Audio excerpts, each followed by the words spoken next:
Hello everyone, कैसे हैं आप सब। हूँ एक नई वीडियो और एक नए अपडेट के साथ में। देखिए, बात करूंगा मैं लीसा इंडस्ट्रीज की इस वीडियो के अंदर, क्योंकि बहुत सारे लोगों के बहुत सारे सवाल हैं, बहुत सारे लोगों के कमेंट्स भी आ रहे हैं कमेंट सेक्शन में। तो यहाँ पे जो मोस्टली जो सभी लोगों के सवाल हैं उनमें से कुछ सवालों को जो है डिस्कस करूंगा मैं इस वीडियो के अंदर, और हो सकता है वही सवाल आप लोगों के भी मन में आ रहे होंगे, क्योंकि स्टॉक ने जो है दोबारा से रफ्तार पकड़ी है। लेकिन क्या ये रफ्तार टेम्परेरी बेसिस पे है, प्रॉफिट बुकिंग करनी चाहिए इस टाइम, या फिर होल्ड करके और अभी टारगेट्स का वेट करना चाहिए, तो इसके बारे में चर्चा करेंगे इस वीडियो के अंदर।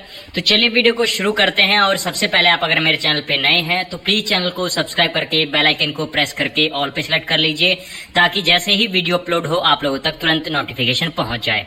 लीसा इंडस्ट्रीज की अगर मैं बात करूं तो लास्ट क्लोजिंग देखिए 4.94% की तेजी जरूर रही है, लेकिन ये तेजी जो है यहाँ पे बल्क में सेलिंग भी कंटिन्यूसली लीसा इंडस्ट्रीज के अंदर जारी है। अब यहाँ पे मैं एक चीज आप लोगों को हमेशा कहता हूँ कि अगर आपका शॉर्ट टर्म का नजरिया है या लॉन्ग टर्म का, दो ही नजरिए होते हैं, या तो आपको शॉर्ट टर्म के लिए चाहिए स्टॉक या फिर लॉन्ग टर्म के लिए चाहिए। लॉन्ग टर्म में आपको पता है कि रिस्क जो है वो बहुत कम होता है, भले ही अच्छा शेयर कम हो, लेकिन लॉन्ग टर्म में फिर भी रिस्क के चांसेस कम रहते हैं। बात अगर मैं शॉर्ट टर्म की करूं तो जहां शॉर्ट टर्म में जितना ज्यादा रिस्क रहता है तो उतने ही प्रॉफिट के चांसेस रहते हैं और उतने ही नुकसान के भी चांसेस रहते हैं। और लीसा इंडस्ट्रीज आप लोगों को पता है कि 30 रुपए का 52 वीक हाई लगा चुका है, और कितना टाइम स्टॉक ने एक कंसोलिडेशन जोन जो है वो फेज भी किया, और कितनी बार स्टॉक को पंप एंड डंप की कंडीशन में ऑपरेटर्स ने धकेला भी है। तो वहां पे अब जितने भी सवाल हैं वो बारी बारी से डिस्कस करूंगा इस वीडियो के अंदर। तो अभी जो क्लोजिंग प्राइस है वो 13 रुपए 16 पैसे का 62 पैसे की थी जी, 4.94% के साथ में। अपर सर्किट नहीं है ये, क्योंकि यहाँ पे कंटिन्यूसली पूरा दिन सेलिंग चल रही है, तो इसका मतलब सर्किट जरूर खुला हुआ है।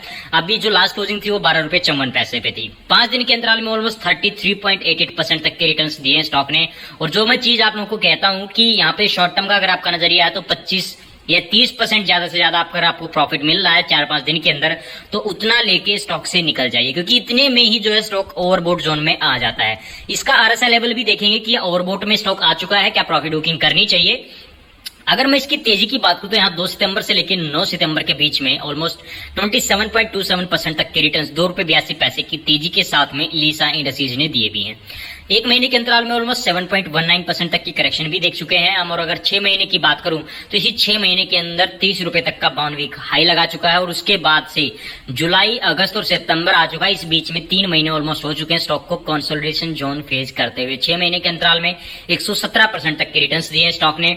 और अगर आप लास्ट क्लोजिंग डे का वॉल्यूम देखेंगे तो 50 लाख शेयर्स का वॉल्यूम ट्रेड होता है, यानी कि 25 लाख शेयर्स खरीदे गए और 25 लाख शेयर्स बेचे गए थे। अभी भी अगर मैं सेलिंग प्रेशर की बात करूं तो ऑलमोस्ट 4439 शेयर, यानी कि ऑलमोस्ट 4500 शेयर सेलिंग क्वांटिटी में है अभी भी, और 20,73,085 शेयर्स अभी भी बाइंग क्वांटिटी में हमें लीसा इंडस्ट्रीज के अंदर देखने को मिल रहा है, यानी कि अच्छा खासा बाइंग प्रेशर है। लेकिन यहाँ पे एक चीज और ध्यान रखें आप कि जब जिसको बल्क में जो है लोअर सर्किट लेके आना होगा तो उस टाइम क्या वो क्या करेगा, सबसे पहला काम ऑपरेटर करता क्या है, 8:45 जब सुबह होती है और 9 बजे तक का जो टाइम होता है वो होता है ब्लॉक डील अप्लाई करने का, यानी कि 9 बजे लेके 9 से 15 के बीच में जो है प्री मार्केट ओपनिंग हो जाती है। लेकिन उससे 15 मिनट पहले जो 8:45 से लेके 9 बजे तक का टाइम होता है, इस बीच में ब्लॉक डील्स अप्लाई की जाती है।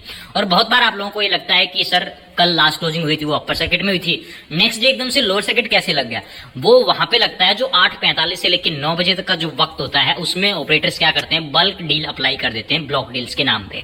यानी कि अगर कोई ब्लॉक डील अप्लाई करता है, अगर अपर सर्किट है तो ब्लॉक डील इसलिए अप्लाई की जाएगी ताकि उसमें लोअर सर्किट लग जाए, और लोअर सर्किट लगा हुआ है उसको ब्लॉक करने के लिए अपर सर्किट लेके आना है, तो वहां पे भी उस टाइम जो है ब्लॉक डील अप्लाई की जाती है। अब ब्लॉक डील डिपेंड करता है कि वो लोअर सर्किट को अपर सर्किट में कन्वर्ट करने के लिए है या फिर अपर सर्किट को लोअर सर्किट में कन्वर्ट करने के लिए है। लीसा इंडस्ट्रीज के Q1 के नंबर ठीक ठाक आए थे। और यहाँ पे अब जो तेजी की बात है वो क्या टेम्परेरी बेसिस पे, देखिए टारगेट्स जो थे हमारे वो 15 रुपए के आसपास का था पहला टारगेट, और उसी के आसपास स्टॉक ऑलरेडी पहुंच भी चुका है। Market cap 144 crore, TTMP overbought condition में ध्यान रखिएगा 219.33 का है। बुक वैल्यू पर शेयर 1 रुपए 64 पैसे की। और अगर मैं यहाँ पे आरओसी की बात करूं, आरएसआई की बात करूं और आरवीजीआई की बात करूं, देखिए आरओसी देखते हैं सबसे पहले। तो आरओसी जो है वो अभी भी बाइंग जोन में ही दिखा रहा है, इंडिकेशन ओवरबोट कंडीशन में नहीं का है। आरवीजीआई की बात करूं तो वहां पे मूविंग एवरेज और आरवीजीआई जो लाइन है वो भी इंडिकेटर जो है दोनों साथ साथ चल रहे हैं, तो यहां से भी अभी बाइंग अपॉर्चुनिटी बनी हुई है। यहाँ पे ओवरबोट कंडीशन में भी स्टॉक अभी नहीं गया अकॉर्डिंग टू आरएसआई लेवल, लेकिन प्राइस टू अर्निंग रेशियो अभी भी बहुत ही ज्यादा हमें लीसा इंडस्ट्रीज का देखने को मिल रहा है। तो यहाँ पे सबसे बड़ा सवाल ये आता है कि क्या होल्ड करें या फिर बाई करें या फिर सेल करें। देखिए डिपेंड करता है कि आपने नजरिया कैसा लिया, किस पर्पज के साथ स्टॉक में इन्वेस्टमेंट की थी, शॉर्ट टर्म करी है, लॉन्ग टर्म करी है। शॉर्ट टर्म वालों ने अगर इन्वेस्टमेंट की है तो वो इस वीक में स्टॉक से निकल सकते हैं, ट्यूसडे वेडनेसडे की डेट में, क्योंकि शॉर्ट टर्म वाले को कोई ऑपरेटर्स है कभी पता नहीं लगेगा कि कब स्टॉक को डंप कर देंगे। लॉन्ग टर्म वाले होल्ड करके चल सकते हैं। कोई क्वांटिटीज ऐड करना चाहता है तो यहाँ पे एक चीज ध्यान में रख के करें कि T+2 कैटेगरी में स्टॉक बिलोंग करता है, तो यहाँ पे आप जो पुरानी क्वांटिटीज है उसको सेल कर सकते हैं, लेकिन नई क्वांटिटीज जो है उसको 2 दिन बाद ही सेल कर पाएंगे। और इस बीच में स्टॉक ओवरबॉट कंडीशन में तो नहीं जाएगा, लेकिन इस बीच में ऑपरेटर्स अगर स्टॉक को डंप कर देते हैं तो फिर गिरावट के भी चांसेस बन जाते हैं।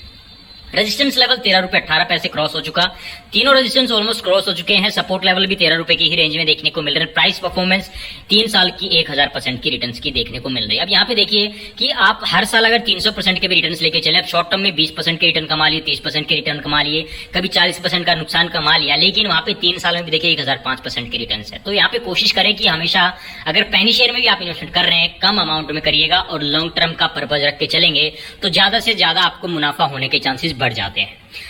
वॉल्यूम की बात करूं तो लास्ट क्लोजिंग में देखिए 50 लाख शेयर्स का वॉल्यूम, 100% डिलीवरी। तो यहाँ पे आप कोशिश खुद सोचिए कि वॉल्यूम अगर इतना ज्यादा बढ़ रहा तो स्टॉक की डिमांड भी है। अगर इतनी डिमांड है तो स्टॉक जो है ऑलमोस्ट 20 रुपए तक के टारगेट्स भी दिखा सकता है, बट लेकिन यहाँ पे ऑपरेटर्स के हाथ में है। एग्जैक्टली कहीं तक भी टारगेट्स बता पाना बहुत मुश्किल होता है, क्योंकि जहां पेनी शेयर्स की बात आती है और ऑपरेटेड स्टॉक की बात आती है तो वहां टारगेट्स तो कुछ भी मायने रखते ही नहीं है। अगर आप इसका रेवेन्यू देखेंगे तो 2019 में 0 करोड़ का था, फिर बढ़ने लगा है, 2020 में बढ़ा, 21 में बढ़ा और अब 22 में भी अच्छा खासा रेवेन्यू जनरेट किया कंपनी ने। नेट प्रॉफिट बिल्कुल भी कंपनी जनरेट नहीं कर पा रही है। प्रमोटर्स की होल्डिंग 41.44% है और 58.57% पब्लिक की स्टेक्स है, तो बहुत सोच समझदारी के साथ लीसा इंडस्ट्रीज को हैंडल करना है। लॉन्ग टर्म वाले होल्ड करके चल सकते हैं क्योंकि उनको पैनिक करने की जरूरत ही नहीं। अगर गिरावट भी होती है तो एक कोशिश और कीजिए आप लोग कि अगर थोड़ी बहुत करेक्शन कभी भी होती है, अगर आपने अच्छे स्टॉक को बाई कर रखा है तो 5-10% की करेक्शन कोई बड़ी बात नहीं है। पैनिक ना हो, क्योंकि बड़े बड़े शेयर्स जो हैं वो 40-40, 50-50% तक करेक्ट हो जाते हैं और उसके बाद भी जो तेजी आती है ना उनमें, वो उस तेजी को भी वही लोग एंजॉय करते हैं जिन्होंने उस 50% की करेक्शन में भी स्टॉक को होल्ड करके रखा। और वही चीज हर स्टॉक पे अप्लाई होती है अगर आपने अच्छे स्टॉक को बाई करके रखा हुआ अपने पोर्टफोलियो के अंदर। आप लोगों को वीडियो पसंद आई हो तो वीडियो को लाइक एंड शेयर जरूर करें, और आप मेरे चैनल पे अगर नए हैं तो प्लीज चैनल को सब्सक्राइब करके बेल आइकन को जरूर प्रेस कर लें।